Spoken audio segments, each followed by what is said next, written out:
Drama serial तेरी छाँव में इस सीरियल की नेक्स्ट एपिसोड बहुत ही इंटरेस्टिंग होने वाली है। आने वाली एपिसोड में आप देखेंगे कि सलार को वदीमा मिल जाएगी।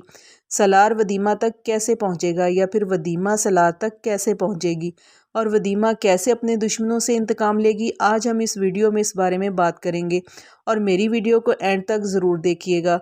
और नाजरीन, इस वीडियो में अगर आगे बढ़ने से पहले अगर आप मेरे चैनल पर नए हैं तो मेरे चैनल को ज़रूर सब्सक्राइब कर लें। नाजरीन, आखिरकार सलार को मल्हार का पता चल ही जाता है और मल्हार तक सलार के पहुंचने से पहले ही वदीमा नसीबों तक पहुंच जाएगी।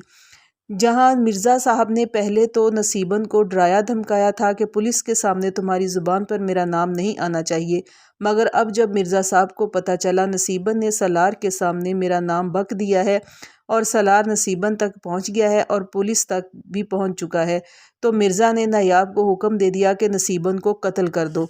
तो नायाब नसीबन को कॉल करता है और कहता है कि तुमने सलार को मिर्ज़ा साहब के बारे में बता दिया है कि वदीमा मिर्ज़ा साहब के पास है।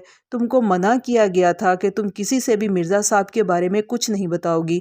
तुमने अपना मुंह खोलकर अच्छा नहीं किया। तुम जानती हो कि अब तुम्हारा क्या अंजाम होगा। नायाब की बातें सुनकर नसीबन कहेगी कि तुम लोग मेरा कुछ नहीं बिगाड़ सकते, क्योंकि मेरे पास तुम्हारे मिर्ज़ा के ख़िलाफ़ और जो कोई मिर्ज़ा का हिस्सेदार है सब के ख़िलाफ़ ऐसे वधिया और पक्के सबूत हैं कि अगर मैंने ये सबूत पुलिस को दे दिए तो तुम सबको छठी का दूध याद आ जाएगा। तुम लोग सड़क पर आ जाओगे, लग पता जाएगा यावर मिर्ज़ा को। मैं तुम्हारी धमकियों में आने वाली नहीं हूँ। ये सारी बातें नायाब मिर्ज़ा को बताएगा कि नसीबन के पास हमारे ख़िलाफ़ कोई ना कोई सबूत ज़रूर है जिसकी बेस पर हम पुलिस के हाथ लग सकते हैं। जिस पर मिर्ज़ा को पसीना आ जाता है और वो नायाब से कहेगा कि नसीबन को अगवा कर लो और अगवा करके गोली मार दो। नसीबन के साथ वो सबूत भी मिट्टी में मिल जाएंगे।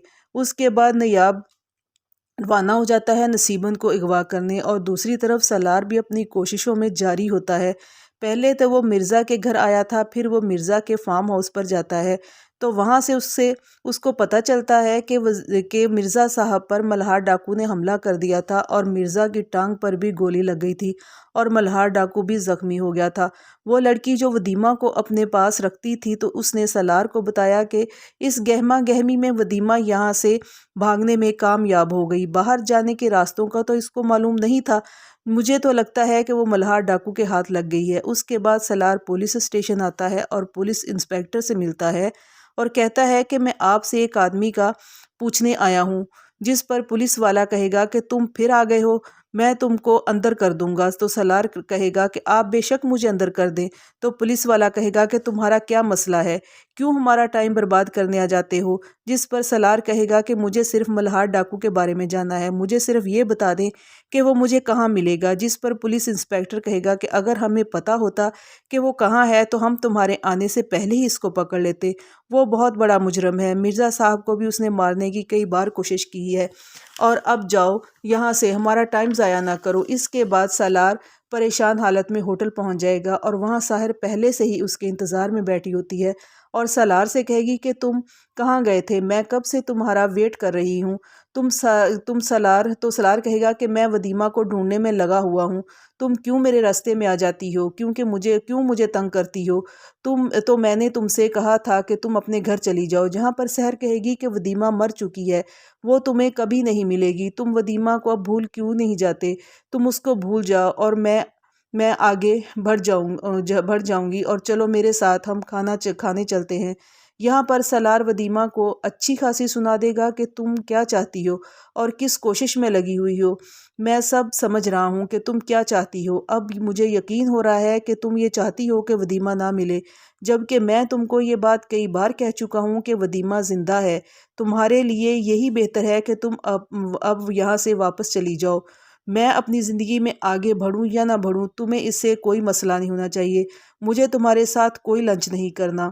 वो सहर को झटक देता है। यहाँ पर सलार को समझ आना शुरू हो गई है कि ये सहर ही मेरी बातों को आगे बढ़ाती है और अब मुझे लगता है कि सलार पर सहर की हकीकत खुलने वाली है और اس کا بھی سالار برا حشر کرنے والا ہے، اور دوسری طرف ودیمہ کو بھی نشانہ لگانا آ ہی جاتا ہے۔ وہ ملہار کی کوشش پر نشانہ بازی سیکھ لیتی ہے، اور ملہار اور ودیمہ پلان بنا کر نصیبن کے اڈے پر پہنچنے کی تیاری کرتے ہیں، اور سوچتے ہیں کہ کیا ایسا کیا جائے کہ ہم جنگل سے باہر نکل کر نصیبن تک پہنچے، اور اس پلان کو سکسیسفل بنانا بھی ودیمہ ہی بنائے گی۔ وہ ایک میت بس میں اپنے کسی ساتھی کو میت بنا کر وہاں سے نکل جاتے ہیں۔ ملہار یہ سن کر بہت خوش ہوگا۔ آگے جا کر ان کو ایک پولیس چوکی کراس کرنی ہوگی، تو ودیمہ میت بس میں میت کے ساتھ بیٹھ جائے گی، اور جیسے ہی وہاں سے گزرنے لگیں گے تو پولیس والا بس کے اندر آ کر ودیمہ سے پوچھے گا کہ تم میت بس میں میت کے ساتھ کیوں بیٹھی ہو، جس پر ودیمہ کہے گی کہ یہ میرا شوہر ہے، اس کی موت ہو گئی ہے، ہمارا ایک دوسرے کے سوا اس دنیا میں کوئی بھی نہیں ہے، اس لیے میں اس کو لے کر جا رہی ہوں۔ اور ملہار کے ساتھی جو کہ پہلے ہی گاڑی میں چھپ جائیں گے، اور وہ سب کے سب وہاں سے نکل جائیں گے۔ ادھر نایاب نصیبن کو اغوا کر لیتا ہے اور اس کو حویلی میں بند کر دیتا ہے۔ ادھر ودیمہ اپنے ساتھیوں کو لے کر نصیبن کے اڈے پر پہنچ جاتی ہے۔ وہاں جا کر وہ سب سے پہلے تو کامران پر نشانہ لگائے گی، اور دوسری لڑکیوں کو وہاں سے چھڑا دے گی، اور نصیبو اس کو زخمی حالت میں ملے گی، اور ودیمہ کو بتائے گی کہ تمہارا شوہر تم کو ڈھونڈتا ہوا یہاں آیا تھا، میں نے تمہارے بارے میں اس کو سب بتا دیا ہے، شاید وہ مرزا تک بھی پہنچ گیا، تم سالار کے ساتھ کانٹیکٹ کر کے اس تک پہنچ جاؤ، وہ تم کو پاگلوں کی طرح ڈھونڈ رہا ہے۔ ودیمہ کو اس آس لگ جاتی ہے کہ اس کا شوہر آج بھی اس کا منتظر ہے، تو وہ ملہار سے کہہ کر اس کو کال کروائے گی، اور سالار اس کو ملنے آ جائے گا، اور ودیمہ کو دیکھ کر حیران رہ جائے گا۔